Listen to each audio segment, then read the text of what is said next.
Another big story, the president hosting a summit meeting at Camp David with half a dozen Persian Gulf countries. The president's trying to convince them to get on board with his nuclear deal with Iran.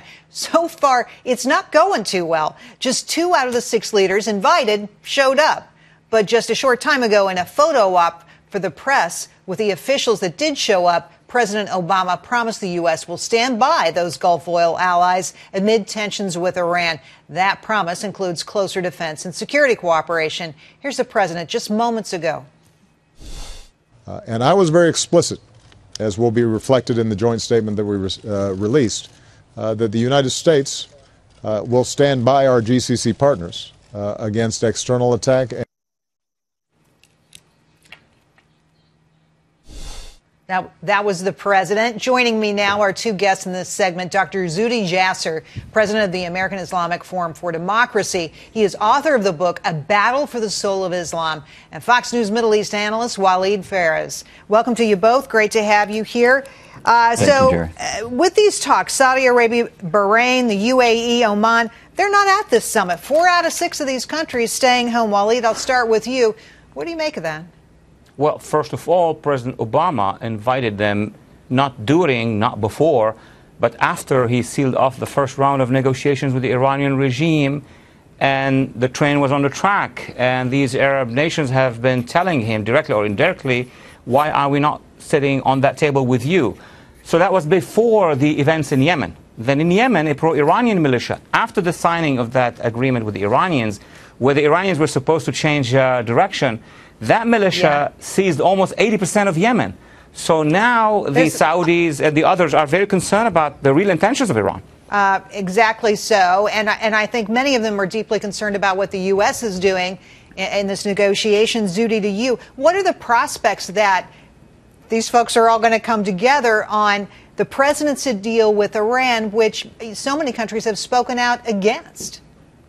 Well, I don't see that much hope in that. I think the president feels like he's just going to do it while guaranteeing them some type of support, armamentation. We're basically seeing the president fuel an arms race. And it's interesting to look, while he had his presser today, the Iranian Press TV has on its homepage a press conference they had with the head of Iraq. So why isn't Iraq included? They're an Arab nation, but yet they seem to have gone to the Iranian side. The president has used harsh language against Iran today in the Arab media, while the Arab governments see us as going from one side of the tennis court to the other with no vision, no plan. And it's really just sad to see the reactive nature of our president rather than proactive and leading this community, which needs leadership in a very tribal society. Well, let me tell you how much we're not being respected. One of these leaders decided to go to the horse show in England with the Queen instead of showing up at this thing. I mean, this is the level we've come to in these negotiations. But let me get you to address the president's concerns directly here, because we have sound from the National Security Advisor, Ben Rhodes, about why the president is so insistent on this deal with Iran. Listen to this. Our position is very clear. Iran has had a nuclear program that has been operating for at least 2 decades now. They have been continuing those actions unconstrained and often without intrusive inspection.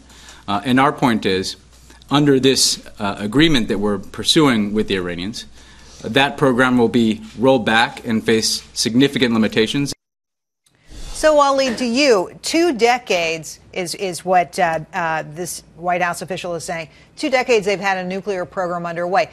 The White House argument is, wouldn't it be better to be at the table with the Iranians if they're about to get nuclear capability? Well, how do you respond to that? Well, first of all, that's not true. It's not factual that they were, not constrained. They were constrained actually since 2003. What were they doing is the other question. They were developing missiles. They actually slowed down on the nukes, developed the missiles, and now they obtained the agreement with the Obama administration. And what they obtained with it, more importantly, billions of dollars. What did they do the next day after the interim agreement? They started the process of buying anti-flights, anti-airplane missiles to make sure to protect the nuke to come. So I think that this agreement actually is going to give the Iranian regime the ability to produce the nukes and to protect them at the same time. And beyond that, it looks like the entire Middle East is going to become nuclearized. Zhudi, to you, we have different folks in Saudi Arabia and elsewhere saying, well, you know, it looks like we're going to get help in developing our nuclear program. Have we inadvertently, in our efforts to get on board with Iran, made it possible for everybody there to be nuclearized?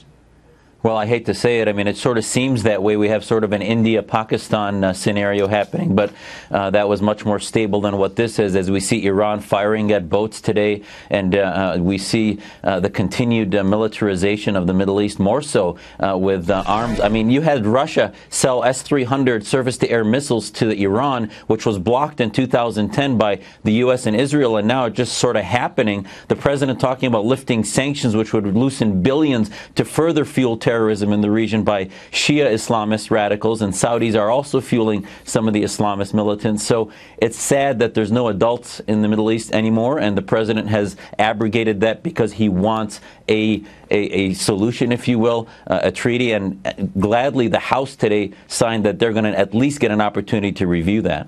Walid, Zhudi brings up Israel.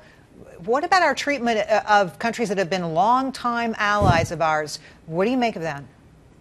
Well, it has been the case since 2009 that our natural allies we've abandoned, and those who were radicals we've tried to partner with. I begin with the Muslim Brotherhood. The Obama administration tried over the past 4 or 5 years to partner with them in Egypt and in Tunisia. And what was the response of the peoples of Egypt and Tunisia? Rejecting this. Same thing happened with Israel, and now same thing is happening with the Gulf states. So across the board, instead of siding with our natural allies, whatever those allies are, we are reaching out to the Iranian regime and the Muslim Brotherhood against the will of the peoples.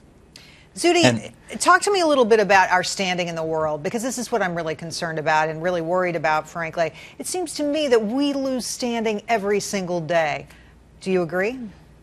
We really do. And the sad thing is, if you understood Middle East tribalism and dictators and autocrats, you'd understand they usually come to the table when they have to. They only understand, as President Reagan used to say, peace through strength, when they have to act in their own best interest. If you let them act because it makes sense or because they want to... Zhudi, I'm going to have to interrupt you. We have a press conference about to start. Walid, Zhudi, thank you.